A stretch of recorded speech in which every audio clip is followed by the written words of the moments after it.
Saludos y bienvenidos a Convivir Mejor, el podcast dedicado a los equipos de convivencia escolar.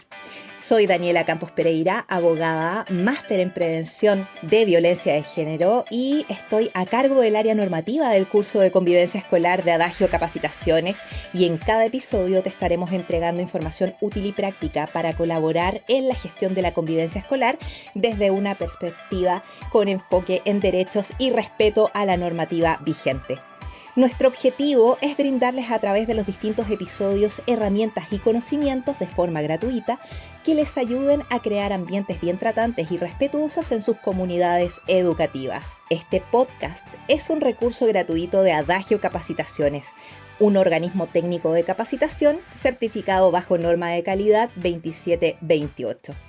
Estaremos encantados de apoyar a todos aquellos interesados en mejorar la convivencia escolar y cumplir con la normativa vigente. Pueden hacernos llegar sus consultas y temas que quieran que abordemos en este podcast a través de mensajes a nuestro Instagram @AdagioCapacitaciones. Así que no esperen más, suscríbanse a este podcast Convivir Mejor y descubran junto a nosotros cómo crear ambientes escolares más armoniosos y respetuosos.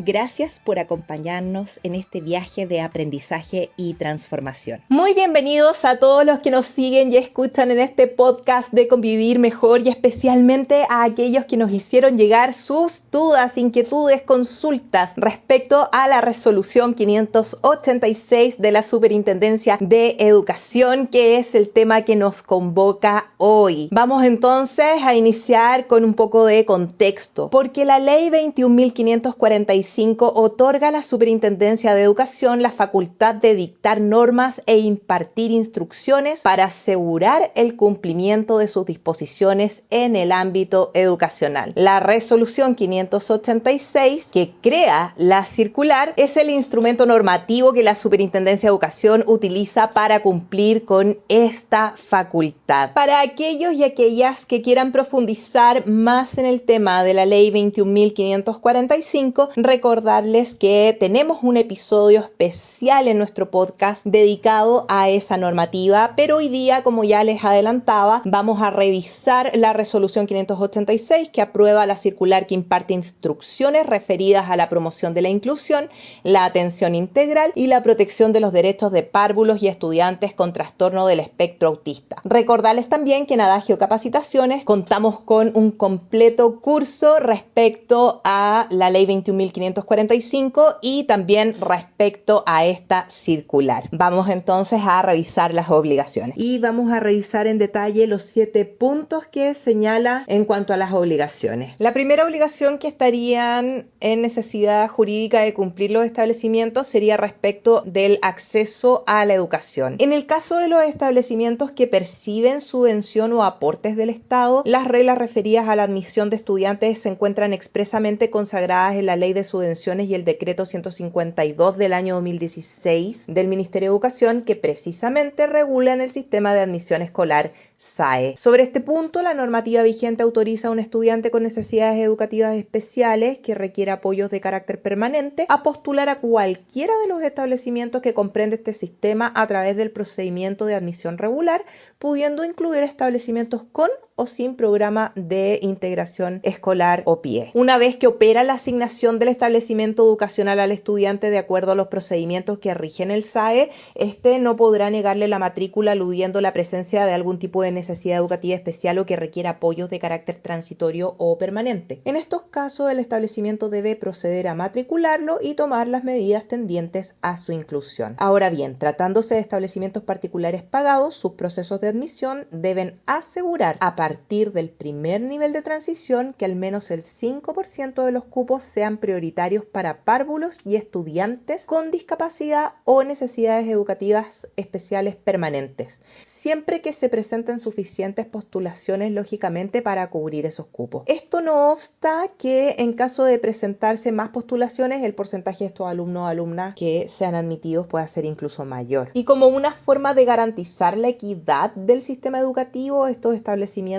no pueden cobrar un mayor valor de matrícula ni un arancel tampoco superior a párvulos y estudiantes con discapacidades o necesidades educativas especiales permanentes en razón de los ajustes necesarios y apoyos pertinentes para su acceso y permanencia en el establecimiento, y tampoco pueden establecer exigencias adicionales a los apoderados que pudieran llegar a afectar su derecho a la educación. Además, los establecimientos deben contar con la infraestructura y los materiales de apoyo necesarios para permitir y facilitar a las personas con discapacidad el acceso a los cursos o niveles existentes. Una segunda obligación que impone esta circular es sobre la obligación de ajustar reglamentos y procedimientos internos, considerando situaciones de desregulación emocional y conductual. Y acá es muy importante recalcar que la obligación considera dos ejes: un eje preventivo y un eje reactivo o de respuesta. Y señala la circular que se entenderá como acompañamiento emocional y conductual al conjunto de acciones preventivas o de respuesta que se despliega hacia un o una párvulo o una estudiante o estudiante autista a lo largo de su trayectoria educativa y cuyo propósito es mitigar su vulnerabilidad ante el entorno o responder de manera comprensiva y eficaz a las conductas desafiantes de manejar para el contexto educativo, sea por su intensidad, naturaleza o temporalidad. Desde esta lógica, los ajustes que se deben realizar para el despliegue de los apoyos requeridos los podíamos conceptualizar, como ya les adelanté, en un eje preventivo y uno de respuesta o reactivo. En el eje preventivo, señala la circular, las comunidades educativas deben identificar los elementos contextuales, sensoriales y relacionales que puedan afectar el bienestar de un o una párvulo o estudiante autista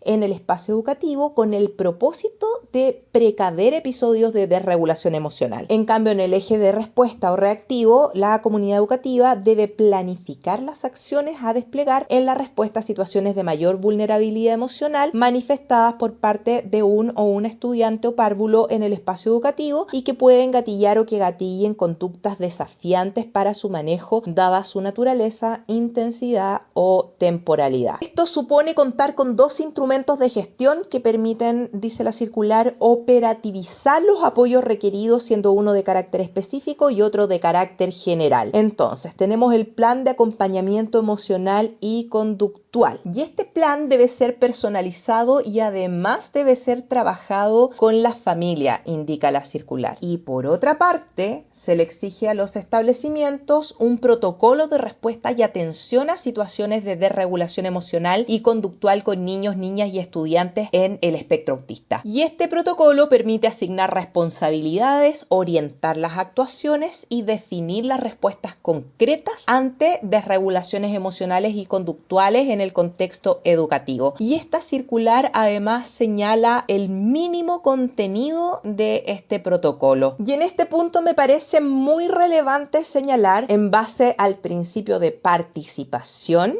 las medidas incorporadas en el protocolo y a la vez toda modificación del reglamento interno deben ser consensuadas con la comunidad educativa, ya sea a través del Consejo Escolar o el Consejo de Educación Parvularia según corresponda, de modo de acordar de manera participativa cuáles serán los criterios y medidas que se aplicarán a la generalidad de los niños y niñas y adolescentes, ¿cierto?, que asisten a nuestro establecimiento ante la presencia de situaciones de desregulación emocional y conductual, y cuáles requerirán ser revisados y en algunos casos ajustados, dada su pertinencia para la salud emocional y la situación personal de cada uno de los alumnos. Una tercera obligación que impone esta circular dice relación con la aplicación de medidas disciplinarias, y esto tiene un claro impacto, ¿cierto?, en convivencia escolar, ya que es la Ley General de Educación la que señala que en ningún caso se puede cancelar la matrícula ni suspender o expulsar alumnos por presentar discapacidad o necesidades educativas especiales permanentes. En coherencia a los principios que establece la Ley 21.545 y los principios que se recogen en esta resolución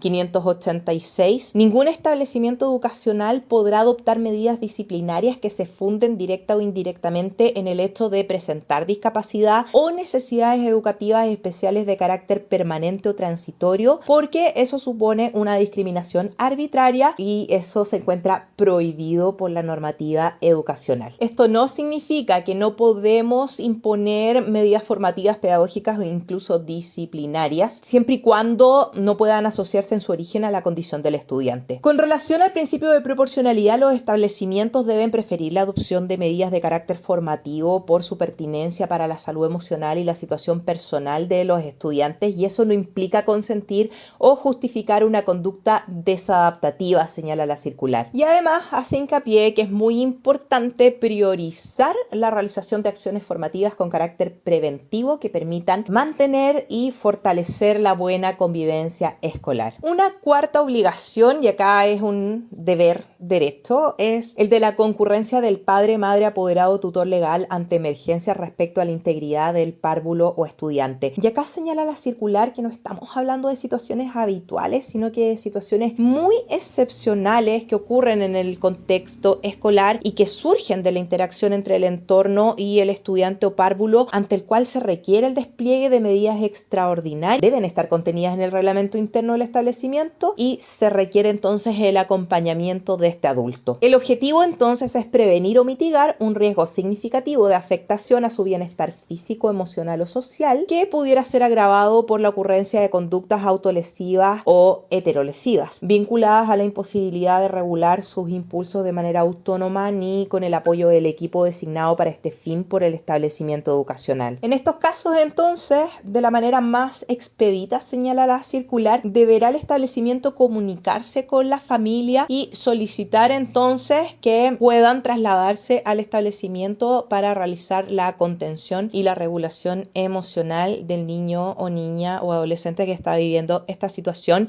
y señala además la obligación de, en este caso, dejar un registro de la hora del contacto y con quién se contactó. Ahora, muy importante, también señala la circular de que en estos casos, en caso de que no asista el adulto al cual se llamó, el establecimiento no puede aplicar medidas disciplinarias por el hecho de no haber concurrido o de haber concurrido de forma tardía. Y por otra parte, en caso de que concurra el adulto, el establecimiento debe entregar un certificado suscrito por un integrante del equipo directivo respecto del hecho de su concurrencia al establecimiento por la situación de emergencia, y señala la circular que ese certificado debe incluir a lo menos la fecha y las horas en que se solicita su concurrencia y el posterior retiro del establecimiento, con el objeto de que estos puedan acreditarla después ante su empleador. Recordemos que hay normas laborales respecto a los permisos, ¿cierto?, asociados con esta ley. En quinto lugar, nos encontramos con la obligación que impone la circular de proveer espacios educativos inclusivos, sin violencia y sin discriminación para las personas con trastorno del espectro autista. Desde la lógica de esta obligación, los establecimientos deben generar espacios que permitan educar en el respeto y valor de la diversidad, la igualdad de trato, la sana convivencia escolar,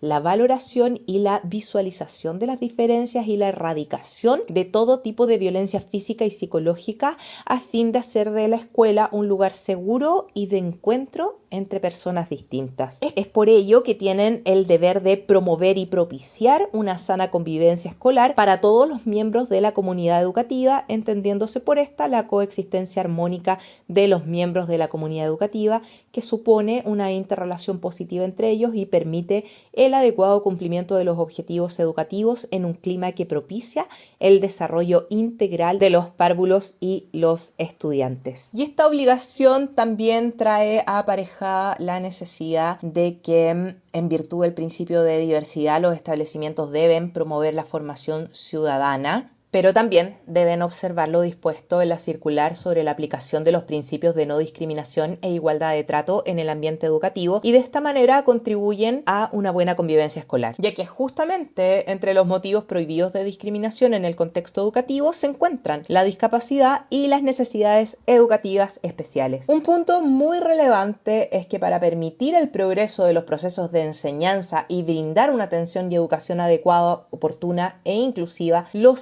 establecimientos deben incorporar innovaciones, criterios de accesibilidad, diversificación y adecuaciones curriculares según las necesidades de los estudiantes y también contemplar planes para alumnos con necesidades educativas especiales y fomentar en ellos la participación de todo el plantel de profesores y asistentes de la educación, pero también del resto de los integrantes de la comunidad. Todas las diversificaciones, dice la circular, y adecuaciones deben respaldarse en criterios pedagógicos, propender al progreso de los párvulos y estudiantes en virtud de su autonomía progresiva y resguardar el principio de no discriminación arbitraria. Lógica y naturalmente, los establecimientos que implementen adecuaciones curriculares para sus estudiantes con necesidades educativas especiales deben aplicarles una evaluación de acuerdo a dichas adecuaciones accesibles a las características y condiciones individuales de ellos. Y esto se traduce en que el reglamento de evaluación, calificación y promoción de cada establecimiento debe contener ahora, entre otros, disposiciones que establezcan lineamientos para diversificar la evaluación en orden a atender de mejor manera la diversidad presente en sus alumnos y alumnas. La circular también hace realidad la obligación respecto a la promoción de los derechos que señala la Ley 21.545 y establece que durante los 2 primeros meses de cada año escolar la entidad sostenedora de cada establecimiento debe difundir una circular o comunicado a los padres, madres o apoderados que indique que las personas con trastorno del espectro autista deben recibir un trato digno y respetuoso en todo momento y en cualquier circunstancia y que respecto de ellas debe adoptarse un lenguaje claro y sencillo en las atenciones que se les brinden. La comunicación a los padres, madres o apoderados deberá considerar las particularidades propias de la matrícula de cada establecimiento, enfatizando la importancia que todos los miembros de la comunidad educativa favorezca un trato digno y respetuoso a ellos. Este comunicado puede ser, dice la circular, por cualquiera de los canales oficiales del establecimiento. Una sexta obligación que emana de esta circular es la de garantizar la ejecución de las medidas para la adecuada formación de sus funcionarios profesionales, técnicos y auxiliares para la debida protección de la integridad física y psíquica de los niños, niñas,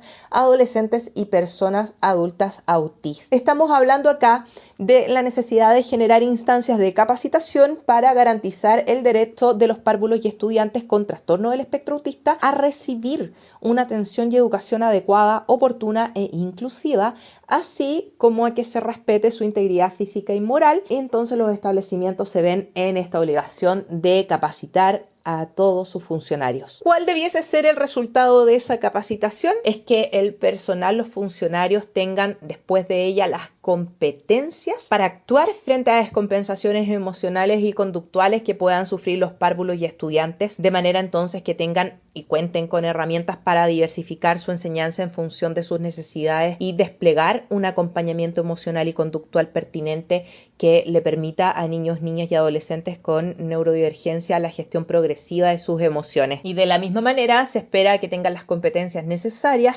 para que puedan incentivar y entregar los apoyos necesarios a las personas autistas, permitiéndoles ejercer su derecho a la participación. Y esta obligación además es objeto de fiscalización y por lo tanto los sostenedores deberán acreditar ante la superintendencia que todos sus funcionarios hayan sido capacitados en estas materias como mínimo una vez al año. Y para ello, ¿cierto?, la superintendencia va a poder exigir los medios de verificación de esta obligación en los procesos de fiscalización o solicitarlos a través de sus plataformas de comunicación con los establecimientos. Y una séptima obligación que impone esta circular es la derivación a establecimientos de salud correspondientes con el objetivo de promover la detección temprana del trastorno del espectro autista. Entonces, el objetivo es lograr una detección temprana y oportuna y para ello los establecimientos dispondrán de un protocolo elaborado en este caso por el Ministerio de Salud, previa consulta al Ministerio de Educación, que tiene por objetivo que los párvulos y estudiantes con sospecha de trastorno del espectro autista logren ser efectivamente derivados al establecimiento de salud correspondiente para su proceso de diagnóstico.